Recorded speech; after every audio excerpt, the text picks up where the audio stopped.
34. Constance.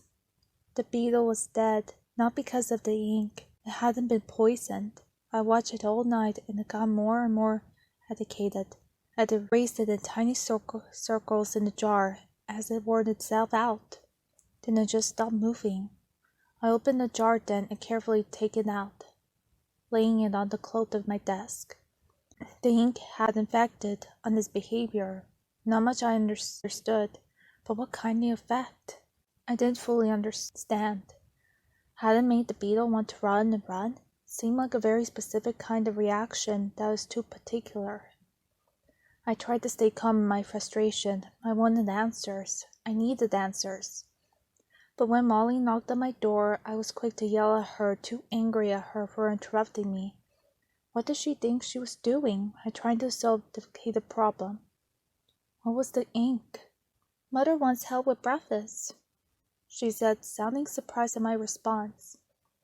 I'm sick, I said brutally. Oh no!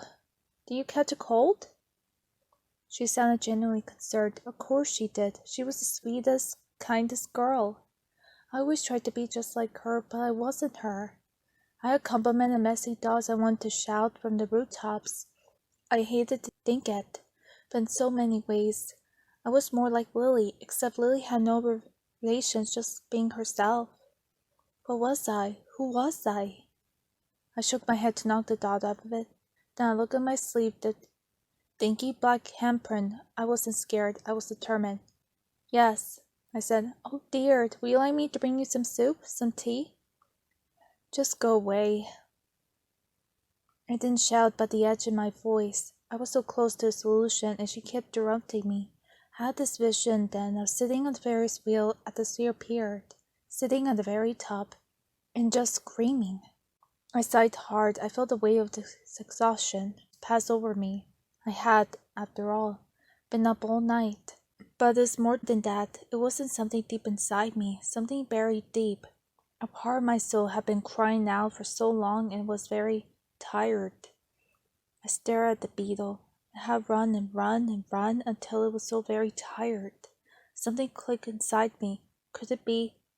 Oh, how I wish I could talk to Bill about all of this. I wish he cared. How could he not care? I was so unfeeling, so defensive and horrible. Rich boys and their lack of empathy. I stood in a rush of anger. I let out a frustrated yell. My chair fell backward onto the floor. Are you all right? It was Molly again at the door.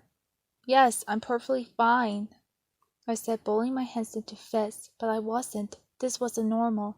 Even though it felt right, even though I felt more like myself, none of this was normal. Sharing my feelings, letting them take over, not being in control, and all clicked together.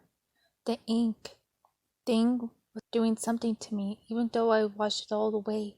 Clearly hadn't. Somewhere inside me lurked. It was unleashing these tightly kept feelings, these carefully concealed emotions. I didn't want to run in circles, but I want to be free. I picked up my chair and sat again at my desk. My gloves were still sitting there in the middle of all the vigils and experiments. I took in a deep breath. It was time to clean up.